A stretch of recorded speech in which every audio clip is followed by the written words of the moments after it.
you involved in the show. That's you, the fan. Feel free to comment during the show. Feel free to write up a question for Keith and I when it comes to your 76ers. This is Locked On 76ers podcast, and this is brought to you by FanDuel. Right now, new customers can get $200 in bonus bets when your first $5 bet hits. Today, we're going to be talking about Dennis Smith Jr. as the Sixers apparently have some interest. And, of course, we got to talk about NBA Finals Game 1. This is Locked On 76ers.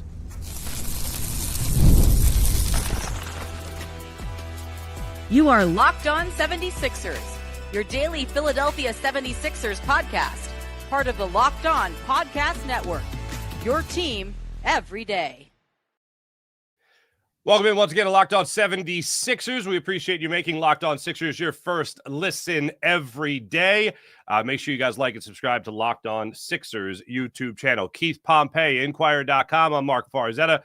Ladies and gentlemen, what a game one of the finals that we had last night. But Keith, you had some bit of breaking news from a source. Dennis Smith Jr. gets looked at by the 76ers, a former 9th overall pick in the year the 76ers took Markelle Fultz, and he has certainly been on his fair share of teams throughout his NBA career. What do you have on Dennis Smith Jr., Keith? Yeah, it's funny. You say he's been on his fair share. You know, here's the thing about Dennis Smith. When in that 2017 draft, he was one of those guys that a lot of people were like, yeah, I think he's going to be a pretty good point guard in the league. You know, he's quick, he's fast. And that first year, he made the all-rookie team, averaging 15.2 points, 5.2 assists, and 1 steal. But then he gets traded to the Knicks because, you know, Dallas wanted Kristaps Porzingis. So they had to send Dennis Smith over to New York. And he got injured, and then all of a sudden he turns out to be a rising star to an injury-prone journeyman. You know what I mean? And he's only 27. But here's the thing. So the Sixers, what they have is they have this veteran mini camp. They do it. I know they did it last year too. And they bring guys in.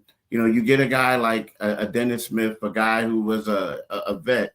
He comes in. But for the most part, a lot of the guys that they're working out are basically minimum salary guys or guys who can get a two-way contract. And they want to see how they are. And they work them out for 2 days. You know, I heard that he looked great. I mean, people told me that he looked great there, but you kind of also expect that of him.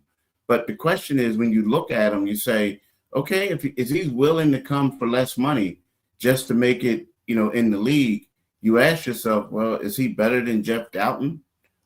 Is he better than you know, Butler, the guy that they got?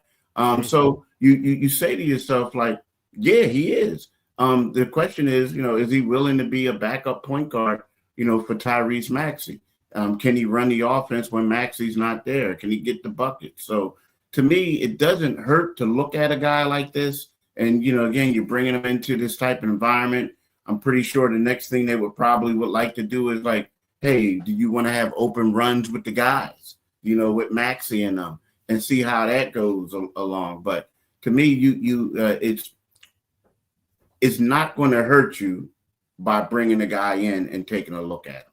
All right. So how much of this do you think is due diligence? How much do you think is just kicking the tires? And how much of this is real legit interest? Well, the fact that you bring him in, I think there has to be some level of interest, or basically, let's see what he's up to. Like, let's see what he can do, you know, because again, before the injuries, he was a pretty good point guard, a rising up and coming point guard. Now, he's been a journeyman. He's played with Charlotte. He's played with the Nets. He played with like 6 teams in 7 years. It's yeah, amazing. Exactly. It's crazy. It's ridiculous, you know. And from what I was hearing talking to people last night, it was one of those things where he was trying hard to get back in the league last year because but things just didn't work out his way. I think the fact that you do bring him in and you know that eventually stuff is going to get leaked. It's going to have some type of level of interest. You just don't bring a guy in of that stature just to see what he can do against other guys. And some of these other dudes, you know, he's not the only one who has NBA experience, but he's the only one who was a lottery pick and who was expected to be a face of a franchise. Yeah, I mean, after him, Malik Monk went that year. Not that he's a guard, but Bam Adebayo went that year after him. I mean, there's some guys, some pretty significant talent. I mean, look, all these guys were after Markel Fultz. So, like, what am I doing? Critiquing it? This is just the way it fell in, unfortunately. But one thing that I do find interesting is you mentioned Jeff Doughton Jr., you mentioned Jared Butler there. One thing I got to say, and I watched every single game for those that checked out the show, the postcast here on Locked On 76ers, watched every game last year. I'll say this about Jeff Doughton Jr. From day one, he was not afraid. From day one, if he was on the court, he was gonna do his best to try to score for his team.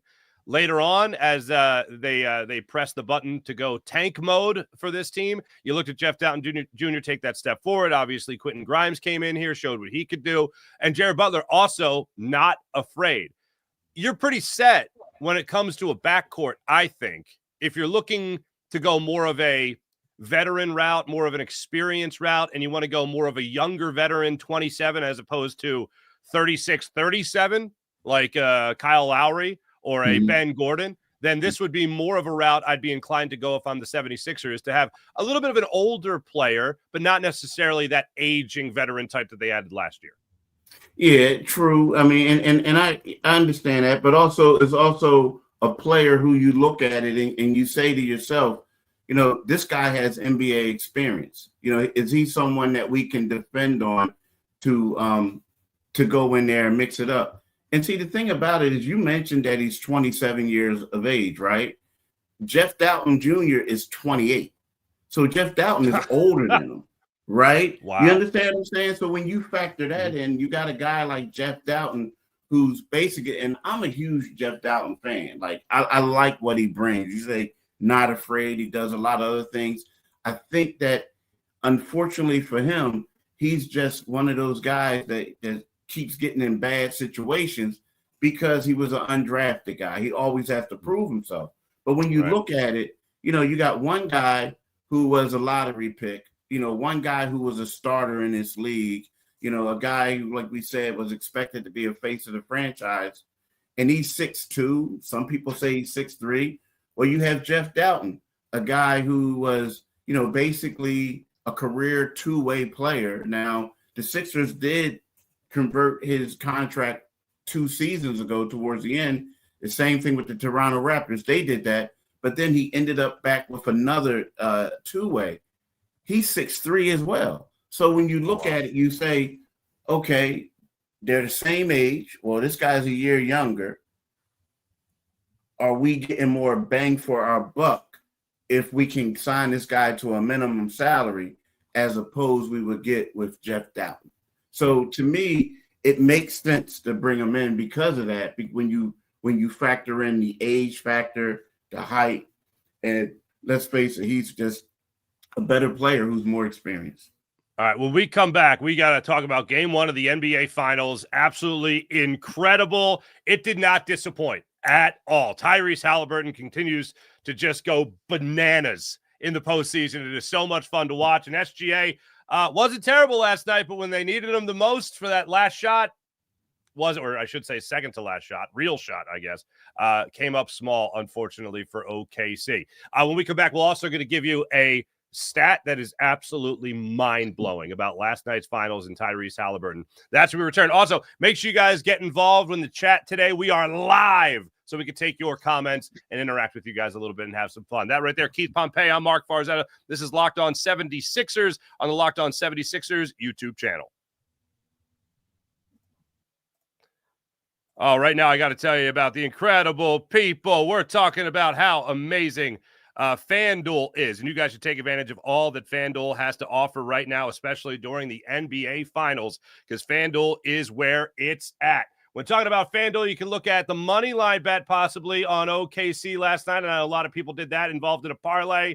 Sorry, didn't work out too well for you, unfortunately. But everything else when it comes to FanDuel is right where you want to be. FanDuel makes it easy to stay in the game before tip-off and live with player props, performance trends, and same-game parlays. Fans have more ways than ever to play smart and, most importantly, win big. If you're new to FanDuel, for instance, just checking it out now during the NBA Finals, if you're new to FanDuel, it's the perfect time to sign up. Head to FanDuel.com and place your first $5 bet, and if it wins, $200 in bonus bets. That's your reward for winning your first $5 bet. NBA Finals well underway now. Looking at Game 2. Will it be a better performance for Tyrese Haliburton all throughout or another clutch fourth quarter? So once again, new to FanDuel. Perfect time to sign up. Head to FanDuel.com and place your first $5 bet. And if it wins, $200 in bonus bets at FanDuel. That's FanDuel.com, official sports betting partner of the NBA.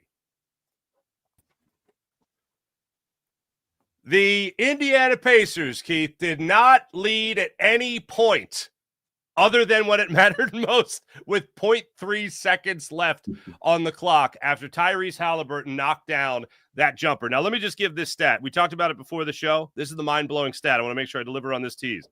Most game-tying or go-ahead buckets in the final 5 seconds in the playoffs since 1997.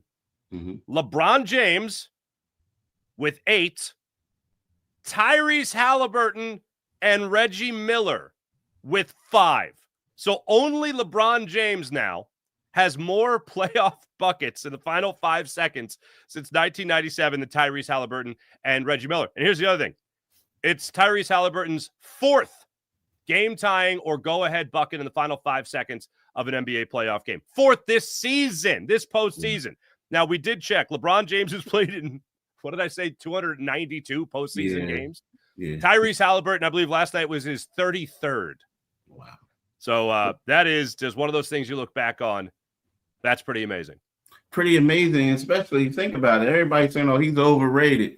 For whatever, I don't know, man. Like, people always clown this guy. Like, it's funny. Like, you see videos of him playing ball, making moves, and they're saying, then they'll show a clip of Steve Urkel. And, like, look at him. He looks like Urkel. I'm like, well, look.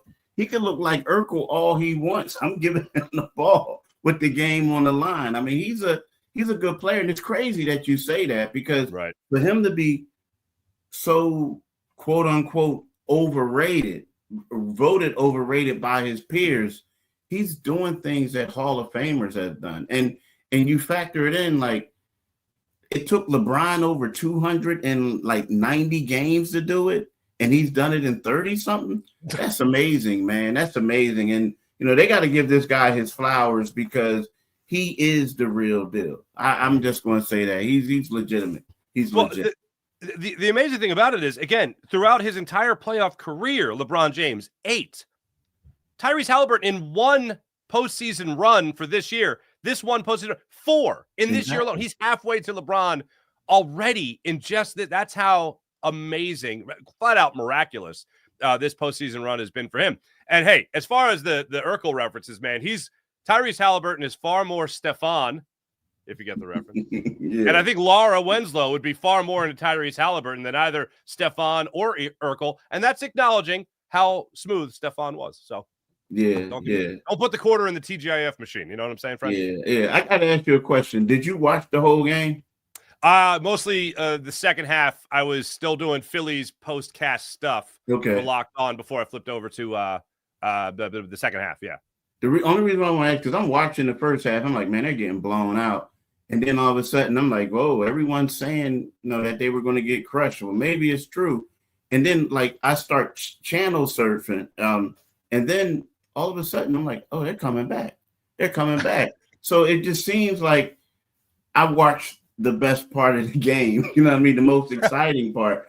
But it's weird. Like, you know what? As much as he did that, he's done that this season, as far as these last second shots, whenever he gets the ball late and he makes a shot, you're like, wow, but you're not shocked. You know what I mean? It's like you're expecting excitement with him. Like, he's turned into must-see TV on that final possession. Like, you're going to watch it anyway, but typically you're saying, oh, this guy only got like a 30 or 20% chance of making his shot with the pressure on.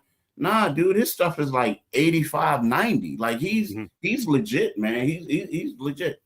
Here's what I found amazing about that play. First off, was the Siakam play where he went out of bounds and they're trying to argue that he was pushed out or whatever. And then SGA misses the jumper. And then I think it's 2 Pacers on the final play touch the ball before Haliburton, and he's blanketed. He's covered. And I'm like, oh, they're not going to be able to get him the ball. They got to get him the ball. Yeah. They get him the ball. He brings it up court. He's blanketed. Then it was Caruso that I think went to the basket with Siakam on the play. Opened it up. It opened it up just by a hair. I forget who was D'ing him up there, but he stayed on him. Maybe one half a step off, maybe a little step of confusion with Caruso, and then corrected it and was still in his face.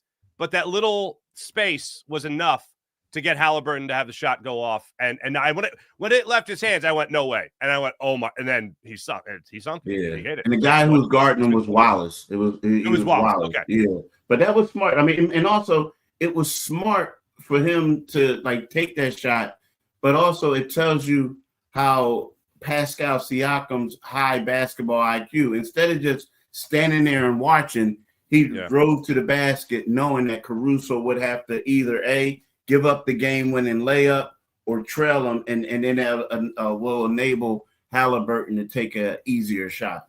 Yeah. Look how easy it is to draw up a play. Look how easy. No. I will say this though, that was also not a time. There was no timeout there. It was just in transition. So I thought bold move, and they absolutely capitalized on it. I guess when you have a guy that is as hot as he's been in the clutch, Tyrese Haliburton, you just let him go out there and do his thing. And you absolutely let him go out there and do his thing. Now, he only had 14 points, 10 rebounds overall. Yeah. But if you're going to score 14 points, 2 of them going to win it for you, I still consider that to be a pretty damn good game. But you know what? I'm going to say this. This. I like that. I mean, I love the balance that they showed, because when you look at it, okay, he had 14 points, 10 rebounds, 6 assists. But, we're looking at, they had their starters had 10 points, 19 points, 15 points, 14, and Toppin came off the bench and had 17. So to me, that's how they have to play. They have to have a balanced attack in order for them to win. Where you look at SGA, he had 38 points. He shot 14 for 30, which isn't bad. But at the same time, you look at it and you see other guys just didn't get as involved as they should. And I think that moving forward, Indiana has to continue to play with balance. I was thinking about this when I was watching that second half last night. Well, we did a whole show. I forget if it was Tuesday or whatever, when we talked about like kind of the death of the big three. Like, that's not the way you do it. The superstars, whatever. You got to build a full team and all that. I mean, the example was always Larry Brown's Detroit Pistons with Rip Hamilton and Chauncey Billups and Ben Wallace, Rasheed Wallace, and having that complete team. Tayshaun Prince, that was always the model. Like, you can't win like that. That's the only team that can win like that. But you talk about a balanced attack of the Indiana Pacers, Keith, and anyone. Now, you have one guy that's going to knock you out, but you have a bunch of other guys that are just getting you loose with jabs for Tyrese Haliburton to come in and drop the final dagger, basically. That's what jumped to mind while watching that. Just so many different ways they can get to you, and it makes you think. Now, they don't have as great a low post presence as Rasheed Wallace and Ben Wallace and those dudes, but they still get it done. And other guys can also rip those boards as well, especially, you mentioned again, Tyrese Haliburton coming down with those 10 rebounds. Absolutely amazing. Now, not to bring up a sore subject here, but the other thing I was thinking of, I know. He should have been a Sixer, right? That's what you think. All right. How much of that report, now the centric trade, because I know there's always other factors, but including first-round picks, when the Sixers were looking to deal Ben Simmons, and it was all done here in Philadelphia, what was real about that trade? What wasn't real about that trade? That was essentially Haliburton and Buddy Hield and picks for Ben Simmons, Matisse Thybulle, and there was one more name I'm forgetting. But how much of that was true? How much of that was just kind of two teams just spitballing ideas? It was real. Here's the thing. So typically, what you do is that now they do spitball ideas. Let's keep it 100. Like there you go here, but then it gets to a point where it's kind of like, all right, well, okay, let's really talk it out, and then we'll get the owners involved and we'll do stuff like that. It didn't come to that stage, if that's what you want to make it seem that way. And the reason why it didn't is because the Kings and a lot of other teams kept thinking that the 76ers kept pushing the goalposts back.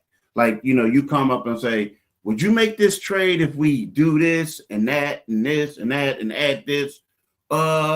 I need more. You understand what I'm saying? So it gets to a point where they felt like a lot of people felt like at that particular time that the 76ers was all in on James Harden.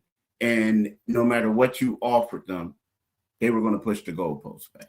That's what they thought. But we can talk about that after, yeah. After what?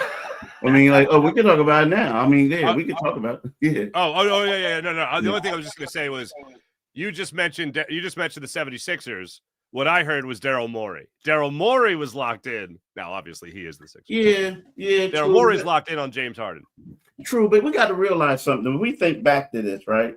Yeah. When they hired Daryl Morey, part of it was because of his relationship with Harden. Now, again, we all know that Daryl Morey was, an executive. He had success with the Houston Rockets. But you remember, they were trying to get James Harden before Daryl Morey came. And when they acquired Daryl Morey, they thought that their relationship would basically enable them to get it. Remember, there was some talk of that. There was some tanking. I'm not tanking, but there was some tampering going on in Brooklyn because they were saying that Harden was living in a house owned or apartment owned by a Sixers owner. So it was a lot of that stuff going on. So it was like, it was Harden or bust. I mean, when we go back to that, I mean, it was really Harden or bust. And think about it, like, saying, okay, you want a team to take Tobias Harris's contract. Well, a lot of teams didn't want Tobias's contract. So teams were scared of that contract. So there were certain teams who felt like no matter what they were doing or what they would agree upon, that Daryl Morey would come back and say, nope, we want more, So, I mean, they got Harden and it didn't work out the way it should have. And then years later, it's easy to say, well, that's not 100% true years later, but no one was saying it when it came out. People were explaining why they didn't want to do it, but no one was saying it wasn't true. And then years later, when you see that Ben Simmons is about to be out of the league and James Harden says, Daryl Morey, you're a liar. I'll never play for you again. And everybody in Philly thinks that Tyrese Haliburton is the second coming to, the greatest villain in the game, right? You know what I mean? As far as killing people, it makes the 76ers look a little bad that they didn't do it. So you act like it didn't happen. But I wish I could do that. Yeah, I know. Oh, no, I never messed with her. Well, you got a 12-year-old. Well, it's like, it was kind of like, I didn't touch her. It's not mine. Yes, it is. The DNA test says it is. This is your daughter. This is your daughter. Congratulations, you have a 12-year-old daughter. We're not related. Do the blood test. No, sorry. Keith Pompey, let's take some questions when we come back. This is Locked On 76ers on the Locked On 76ers YouTube channel. Make sure you guys hit like and subscribe. We'll get to your comments coming up as we're live, ladies and gentlemen. Back after this. This is Locked On 76ers. Let's jump into some comments here. DJ, a.k.a. Mr. Sandman. I know this guy. What's going on? Pompey and Fars, right mixture. That's very nice. The execs must think this is the year. Maybe. Let's hope. Charles, what's going on? I wanted the 76ers to get Dennis Smith Jr. for some depth. The past 2 years, I like Doughton too, but Smith has more NBA experience, but I think the Sixers are bringing Butler back too. Now, this is interesting, Keith, because you mentioned Jeff Doughton Jr. being, what did you say, 28? Yeah, 28. That blows my, I thought he was 25. I knew he wasn't a pup, but him being older than Dennis Smith Jr. absolutely blows my mind. Do you think Jared Butler is also coming back? I'm sure about Jared Butler because my thing is when you look at Jared Butler, and he could, and I get it, they did give up a first-round pick for him. But when you look at Jared Butler's ceiling, to me, that's of a third-string point guard. That's it, right? Like, I mean, that's basically it. And when we're looking at right now, when you say a backup point guard, you're going to say, okay, it's probably going to be Jarrett McCain unless they get someone else. I think that the thing when you have a Dennis Smith or you have a Jeff Doughton Jr. These are guys who can go in and they can also play off the ball, play with Maxey and do things like that. I don't know if you're going to get that from Butler. And when I look at it, and we're not talking about a team that's tanking where they're going to say, you know what, we're trying to develop players. So, for a couple years from now, they're looking to win now. So if you have a guy who can play on the ball, a guy who can create his own shot, get to the rim, do all those other things, and, at least try to put his arms out there to defend, I just feel like that hurts Butler chances of making the team when you have other guys like that. Gotcha. Jason A., what's going on, Jason A.? Toppin is actually really nice. I'm glad he's getting some run finally. Yeah. I mean, you talk about versatility, you talk about being able to run, you talk about athleticism. It's a really interesting thing I think the Pacers have. The Pacers have a situation where they have a group of athletes. Like, there's nobody I look at that on that team and go, wow, that guy's lumbering. You know what I mean? Yeah. They're built to run. I know we tried to think earlier in the week, we talked about that, Keith. They're just a team that can get into a track meet with anybody. Yeah, they are. And not only that, like, they're a team that can get in the track meet with anybody. And they also have a lot of guys who can excel in positionless basketball, right? I mean, we look at Toppin, he's 6'9", he's 220, pounds. He's kind of like the new wave, power forward, so to speak. He could play small ball center, which he did, yesterday. But the thing is with him is that athleticism. Like you said, he can run with anybody. But the one thing is when I look at him and to piggyback off the guy's comments, we're talking about a guy who, the Knicks drafted 8th overall when he was at Dayton. A lot of people were talking about he could possibly be a top 5 pick, this and that. And I felt like the Knicks just gave up on him a little bit too soon. It was one of those things where, he played in 62 games as a rookie, but he only averaged 4 points, right? It was one of those reasons where you look at a guy like Tibbs, and the Tibbs doesn't play the bench. He doesn't want to play the rookies and all. And you look at him and you're saying to yourself, well, you mean to tell me you guys went out there and invested in free agents? Do you have like OG and Mikal Bridges? Great players.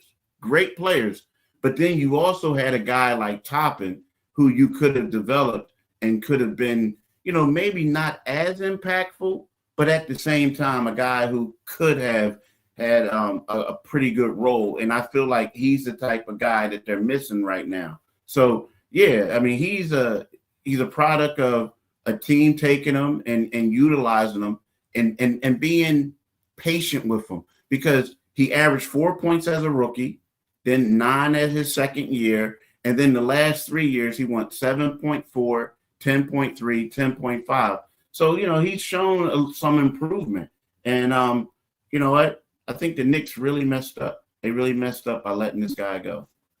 Certainly seems it. Keith, our first full week in the books. Did our first show last Friday, tested the waters a little bit, and then we ran through the rest of the week, man. Game 2, who do you got? Finals before we go. You know what? I think OKC bounces back. I think they bounce back in game 2. All right, game 2, not tomorrow, but game 2 will be Sunday in OKC, obviously. OKC looking to bounce back and even the series at a game each. The 50-win Indiana Pacers versus the 68-win Oklahoma City Thunder. Keith Pompey, Marc Farzetta, this is Locked On 76ers. We appreciate your comments, everyone. We'll try to make a habit out of this, Keith. Little fan-friendly Friday. Get people involved in the show a little bit. We appreciate all the support. Oh, my goodness gracious, Keith. The support we've gotten in our first week has been just so overwhelming. Thanks, everyone that are the Locked On 76ers loyalists that have invited me into the fray and been great. You guys have been a blast. Keith, a pleasure talking hoops with you this week, my friend. Yeah, it's been a pleasure with you. And again, welcome aboard. But I want y'all to stay locked in to Locked On 76ers podcast. But before we go, man, I told you who I think is going to win. Who do you think is going to win game 2? Oh, OKC. It's OKC. This is we did our job. Look, I don't think they're going to rest on their laurels by any means, but this is we got game 1. Now we, took away home court advantage, all that. OKC is the more talented team. They got the best player on the floor still in SGA. I know he missed that little bunny, but Yeah.